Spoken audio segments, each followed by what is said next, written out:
Bonsoir Marion Maréchal Le Pen, merci d'être avec nous ce soir, députée Front National du Vaucluse. Est-ce que ça vous choque tout d'abord qu'un ancien président de la République soit en garde à vue ? Ça me choque pas spécialement en ce sens qu'il est devenu injusticiable comme les autres, donc il n'y a pas de raison qu'il échappe à la justice. Vous dites comme Stéphane Le Foll, comme le porte-parole du gouvernement. La question maintenant, c'est que moi je ne suis pas là pour remplacer la justice, donc je ne vais pas émettre un avis étant donné qu'il n'y a pas encore de poursuite. Ce qui m'intéresse de savoir, c'est est-ce qu'il est disqualifié politiquement. C'est ça la question importante. Or, je crois que c'est une question qu'on n'a même plus à se poser. Il était déjà largement disqualifié après avoir été battu à l'élection présidentielle. C'est un homme qui a mis son parti à genoux en explosant ses comptes de campagne, qui a berné ses militants avec l'affaire du Sarcoton, qui a un bilan désastreux marqué par des trahisons extrêmement graves comme le traité sur la Constitution européenne, qui avait été rejeté par référendum puis adopté après par Congrès. Donc je crois que ce n'est qu'une énième démonstration que l'homme providentiel qu'il se veut être est très très loin d'incarner ce sauveur de la droite. Même si ça désacralise, ça jette un trouble sur l'image de la fonction présidentielle. Bien sûr, non mais je suis d'accord avec vous, mais si ça n'était que la première affaire, c'est la succession d'affaires avec Nicolas Sarkozy. Malheureusement, c'est déplorable, mais néanmoins, sous prétexte de ne pas salir la fonction présidentielle, on ne peut pas faire échapper un individu et citoyen et à la justice. Il n'y a pas un acharnement, comme certains le dénoncent, contre Nicolas Sarkozy ? Peut-être y a-t-il derrière, en effet, la volonté de la gauche de tuer définitivement un ennemi politique. Ça, on n'est pas encore en mesure de le dire. Mais il semblerait quand même qu'il y ait de sérieuses raisons. Ça veut dire que la gauche instrumentalise la justice aussi, alors dans ce cas-là. Comment ? Ça veut dire que la gauche instrumentalise aussi la justice. Parce que là, pour l'instant, c'est qu'une affaire de justice. Mais vous savez qu'il y a aussi, c'est facile aussi de briser l'image de quelqu'un en entraînant des mises en examen qui parfois n'aboutissent jamais. Voilà. Mais simplement le fait de mettre en place une garde à vue ou de lancer justement cette mise en examen ou un certain nombre de contrôles, même fiscaux, il va y avoir une polémique médiatique. Ça va quand même jeter le trouble, même si ça n'aboutit à rien. Au moment où on parlait le plus de son retour. En plus, voilà. Bon, après, je vous dis, ça, je suis pas en mesure de le dire. De toute façon, je crois qu'indépendamment de cette affaire, ça fait déjà bien longtemps que Nicolas Sarkozy était disqualifié. Il ne peut plus garder le silence. Vous attendez des explications ? Oui, sur ça, mais entre autres, mais je vous dis, moi, ça m'intéresse pas de remplacer la justice. Je suis pas là pour commenter le travail de la justice. Je suis là pour affirmer, je le vois d'ailleurs dans ses rangs, qu'aujourd'hui, il n'est plus en mesure d'incarner l'opposition qu'il se veut être. C'est bon pour le Front National, ce qui se passe en ce moment ? C'est pas bon pour l'image de la politique de manière générale, parce qu'on est face à un désamour des Français à l'égard de leur classe politique, et ça, on n'y échappe pas. Quoi qu'on en dise, on est 12 000 d'une certaine manière dans le même panier, avec des préjugés. Ce qui est sûr, c'est que, moi je suis assez heureuse qu'aujourd'hui le voile se lève sur Nicolas Sarkozy, qui, à mon avis, n'est pas en mesure d'incarner l'opposition aujourd'hui à la gauche qu'il se veut être. C'était aujourd'hui les premiers pas des nouveaux députés européens et aussi des députés Front National. Certains europhobes britanniques ont tourné le dos au moment où a résonné l'hymne européen. Les élus Front National, eux, ne se sont pas levés.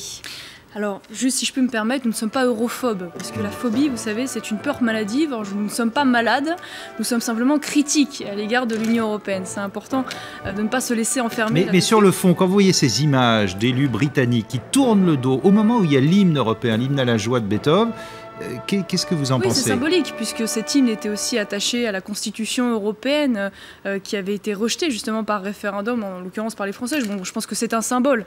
Ce ne sera pas... ça, c'est la mort. Mais vous comprenez que ça peut être choquant pour beaucoup de gens ?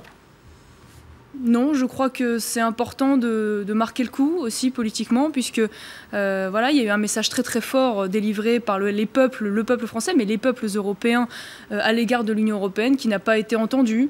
Donc c'est une manière de marquer politiquement Mais pourquoi se faire élire alors si c'est pour tourner le dos ? C'est paradoxal. Vous voulez vous faire élire au Parlement européen, mais vous en contestez l'autorité.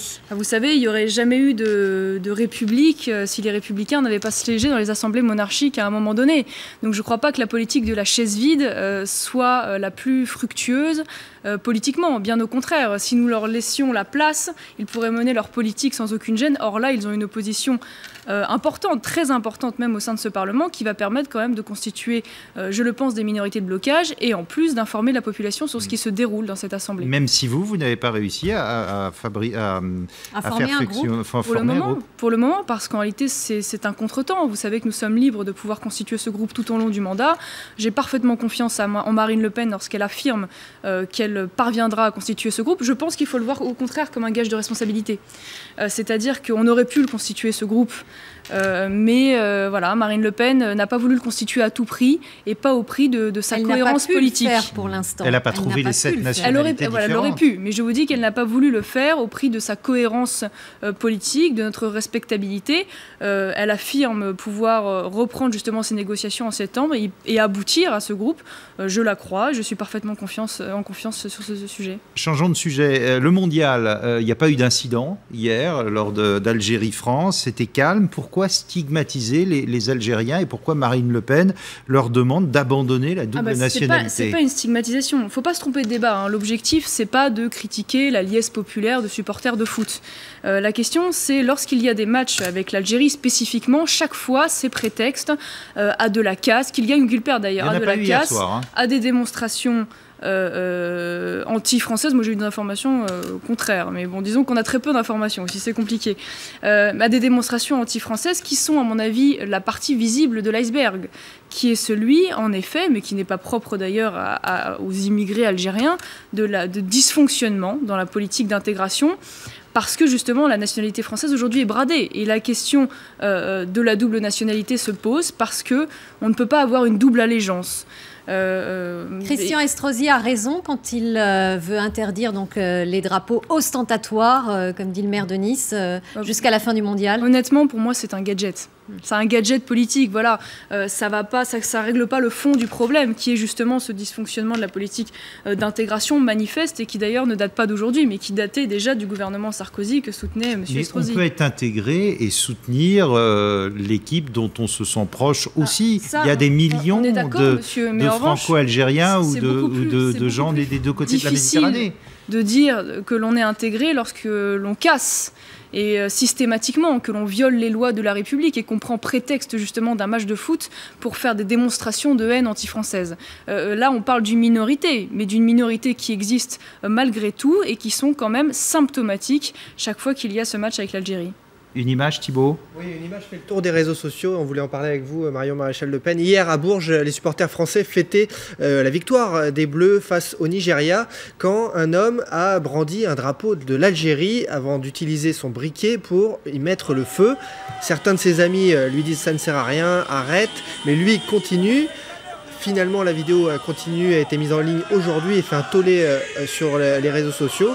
Il chante la Marseillaise et finalement, alors que le drapeau brûle, eh bien, un homme va lui enlever et le jeter à l'eau. Voilà, qu'en pensez-vous? Finalement, il y a une enquête qui a été ouverte pour incitation à la haine raciale sur support vidéo. Oui, mais vous savez, j'ai vu la même chose avec des drapeaux français. Et sans que ça suscite l'indignation généralisée, mais moi justement, ça fait le tour des médias. Non, on n'en parle pas, ça n'intéresse personne. D'ailleurs, on voit que les associations antiracistes ne se précipitent pas pour porter plainte lorsque c'est justement le drapeau français qui est brûlé. Voilà, moi, ce qui me gêne, c'est l'indignation à géométrie variable, parce que je vais pas défendre ce genre de comportement, et je le supporte encore moins quand ça touche à mon drapeau. Donc je trouve que c'est pas très intelligent, non, très honnêtement. Merci beaucoup. C'est moi. Marion Maréchal Le Pen, députée FN du Vaucluse.